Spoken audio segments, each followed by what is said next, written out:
Karibu kaka. Unaweza kukaa? Asante. Mazungumzo yenyewe ni mafupi tu, natakiwa niwae pia mazingira ya usalama nje. Guys, Manyanya alinitafuta, kuna jambo nataka azungumze na sisi. Na amesema tuitane hivi, ana kikao na sisi. Sasa sijajua mpaka yeye ameamua kuitisha kikao, labda kuna jambo muhimu sana nataka kuzungumza na sisi. Kaka. Brother, unaweza kutuambia lakini au kuna haja pia ya mama kuwepo? Hapana, nafikiri familia inatosha tu. Sawa, kwa sababu hata hivyo yeye pia amepumzika. Okay, unaweza kutuambia brother? Brother, mimi nakuheshimu sana. Naiheshimu sana familia yako, lakini pia naheshimu sana kazi yangu. Na siko tayari kuona mazingira yoyote yale yanaweza kujitokeza kwa ajili ya kuweza kuvunja heshima ambayo nimeiweka kwako na kuvunja uaminifu ambao nimeshautengeneza kwako na umoja wetu wa kimahusiano ambao tumeutengeneza tangu tunajuana. Kwa sababu sijawahi pia kuonesha dalili yoyote ya kutaka kuvunjia heshima wewe, familia yako au hata majukumu yangu ambayo nimepewa kutoka kwako. Kwa najitahidi kwa gharama yoyote kuweza kuilinda hii hali. Kwa sababu sitaki tupishane, sitaki tuvuke mipaka. Kuna jambo linaloendelea humu ndani kwenye familia yako, kiukweli mimi sikubaliani nalo. Na siwezi kulificha, na wala siwezi kusema nikuite wewe tuzungumze private, nitakuwa ni mnafiki. Kwa hiyo nimesema nililete hapa mbele ya familia ili kama kuna chochote ambacho nimekiongeza kwa muhusika ajitokeze na aliseme hapa hadharani ili tulimalize. Sister huyo, kuna mazingira ambayo anayaleta kwangu mimi sikubaliani nayo.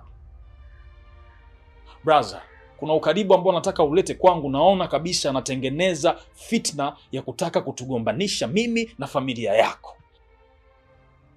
Sasa mimi siko tayari.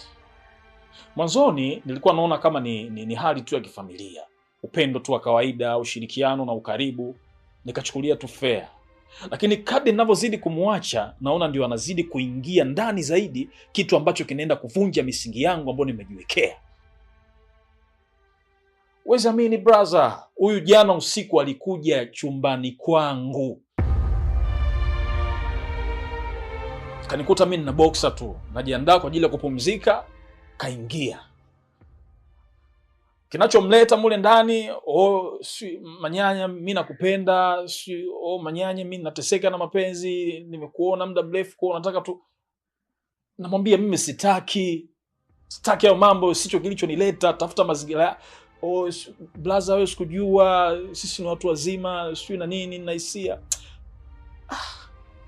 Bro, kuwepo, lakini mimi kuna namna nitamata nimpige kitasa huyo mtoto, nimpige ngumi mtoto aondoke, kwa sababu naona ananiletea gundu kwenye maisha yangu. Mimi pigo hizo sizitaki. Yani bro, kama kuna kitu mimi kinanikera, ni mtu anapotaka aharibu career yangu. Ni mtu anapoleta masuala ya mapenzi katika sehemu ambayo mimi naita masuala yangu ya kazi. Bro, mimi sitaki. Wewe unanijua blaza. Sehemu leo nikuta mimi maisha yangu ni mabovu na kilichonipeleka hapo ni masuala haya ya kijinga kimahusiano. Mpaka bro unaniamini mimi ni kwa sababu mimi sina hizo etikeli za masuala ya wanawake. Na sijawahi kusema kwamba natengeneza namna yoyote kuleta usaliti, kuleta shida. Blaza unanijua, unaniamini. Na mimi hakuna kitu kinanipa hasira na ghadhabu kama mtu anapoleta masuala ya mapenzi kwenye anga zangu. Mimi sitaki. Kwa mwambieni huyu. Bata anambia ameigusa, ameenda kugusa pabaya katika maisha yangu. Sitaki mazoea ya mapenzi, sitaki mazoea ya kujuana kiasi hicho. Oya. Nisikie vizuri mwanamke, sawa? Mimi hizo sio pigo zangu. Masuala kimahusiano sitaki, achana na maisha yangu, fuata kilichokuleta, niache na mimi nifuate kilichonileta.